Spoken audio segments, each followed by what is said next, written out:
Hello everybody, it's an absolutely beautiful day and I'm super excited to make this little video. I mean, there couldn't be a better day for just another rant. As you guys saw in the title, this is going to be something that all car enthusiasts or people who fix their own cars absolutely hate. Let's go ahead and get straight into it. So it's been 2 months actually at this point. It's kind of bad, but bear with me. It's been about 2 months, right? So 2 months ago, I said 2 months a lot just then. So laugh, haha, that's funny. I was driving in my 2001 Toyota Tacoma V6 and I see the check engine light come on and I was like, oh, that's not very good. So went over to my friend's house, used his code reader because I don't have one of my own because that's a fail on my part as well. But so back to the story. Use the code reader, get the codes, look up the codes. It's a P0450 and like a P0441. Both of them have to do with the evap system. And the P0450 says that I have a malfunctioning evap pressure sensor. And I was like, all right, I can fix that, I think. It's just a sensor, right? Hopefully it's easy. So I look it up and I find where it is. And it's right there in my truck's engine bay. Super easy to see. It says Toyota evap denso sensor. And it's got one vacuum line that runs into it and an electrical connector. Super, super easy to fix, right?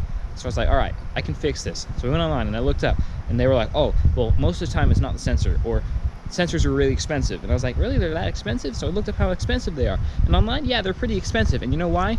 This is what all the car people hate. This is what I was going. It's discontinued. Car enthusiasts and car people, truck people, people who fix their own things, they hate it when a part gets discontinued, because that means that all the ones on the internet are either going to be used and therefore of questionable quality, or really, really expensive and brand new. So I was like, well, that's a bit of a problem. The last time, in fact, they actually made this part for my truck was 2004, which was 15 years ago last I checked. So yeah, not a very good thing. And all the prices online are pretty ludicrous. They range from like $250 to $300 and that for a new one. And I was like, well, that's pretty bad. So I was like, well, I should probably see if the dealership has it for maybe a more reasonable price. I know, low chances of that with this dealership, but got to check it all around, make sure you're getting the right thing. So I called him and I was like, hey, I need an evap pressure sensor. And this is after I've gone through the 5 minutes of listening to their hold music play, with interspersed with some lady telling me all about how wonderful the dealership is and all this stuff. And I was like, I don't care, I just want to talk to your parts guy, but okay. And the guy answers the phone and I was like, hey, I need an evap pressure sensor for my 2001 Toyota Tacoma V6.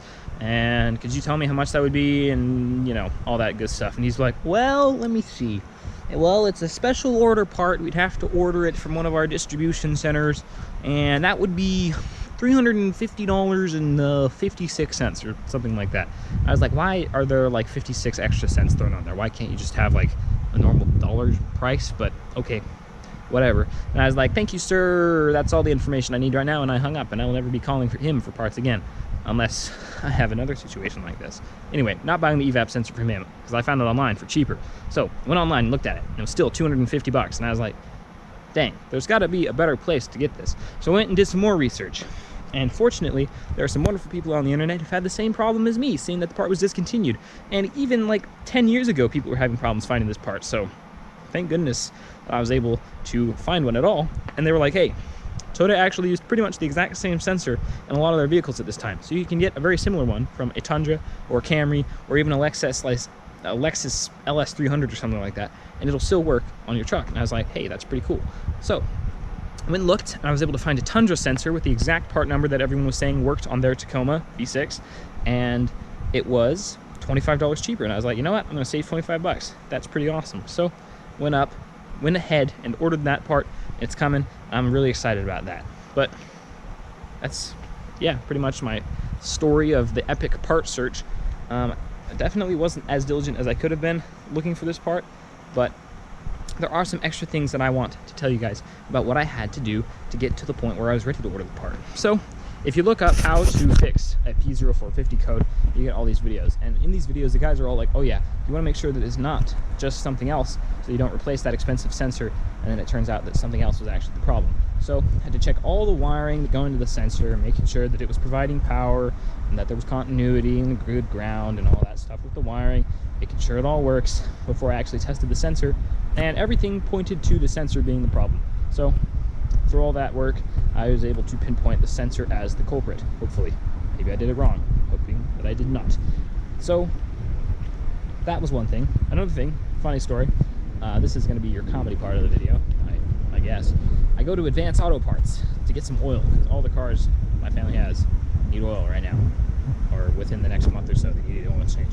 So got the oil. I walk up to the desk, and I've got 3 5-quart things of oil all in a basket, and I plop it on the desk, and the guy looks at me and he's like, "Is this all you need today?" And I was like, "Yes it is. Actually it's not, because I need oil filters." So I told him all the oil filters I need. And he went and got the oil filters and he brought them back, and I was like, "All right, cool." And then he was like, "Is there anything else?" And I was like, "Well, just for kicks," I was like, "I'm gonna ask him if he's got my sensor, because you never know." So I asked him about the sensor, and he looks and he's like, "I can't find it anywhere." And he was like mind blown. This dude, like, his brain, he could not believe that Advanced Auto Parts did not have my sensor. It was pretty entertaining for me, actually. He was like, "I can't find it anywhere." And I was like, "Nope, nobody makes it anymore. Apparently they've got a limited stock of them just sitting on the shelves in some Toyota distribution center somewhere, and they're not making any more, and once those run out, good luck passing emissions, Toyota owners." But yeah, anyway, so the guy was pretty mind blown, and as I'm walking out, he's like, "You need a cart or something to carry all this?" And I was like, "I got this little basket." I pick up the basket, and it like stretches and like creaks, and I was like, "It'll hold." So out I went with my 15 quarts of oil, and that was the end of that.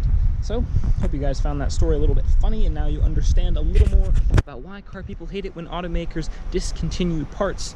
Like, really, I need that part to pass emissions, because I cannot pass emissions with a check engine light and with my vehicle just making gas smells all over the place. Because once that sensor went bad, there was a definite change in like the odor of my exhaust. It got a lot gassier. And I mean, obviously being a 20-year-old truck, it doesn't smell amazing as it is, but when you got a faulty evap, well, it's even worse, let me tell you.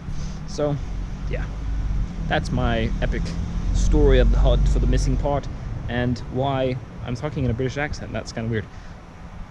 And just why car people hate it when parts get discontinued, because that means that it's a pain in the behind to find a new one and get everything straightened out. But that's all for my automotive portion of today's video. Let's go ahead, and I'm going to change location slightly. That means walking about 20 feet away, and talk about the inspirational, spiritual part of today's video. Stay tuned.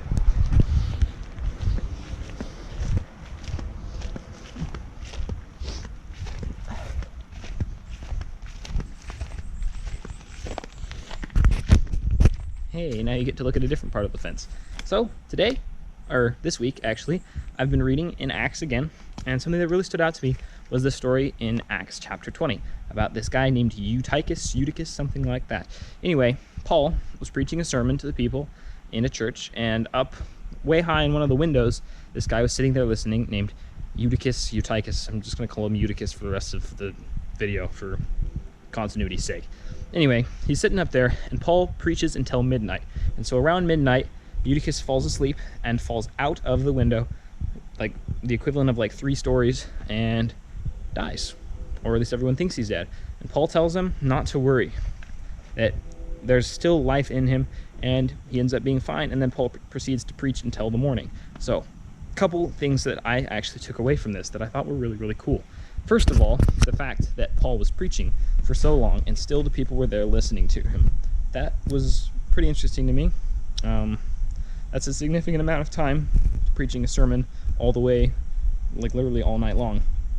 And it made me wonder, you know, like if there was an apostle or a prophet and he wanted to speak to me for that long, would I have the patience to sit there and listen? Or even if Jesus Christ was there speaking to me, would I have the patience to sit and listen to him for 12 hours? And it was kind of humbling. It's like, shows that my time is not as important as the Lord's time.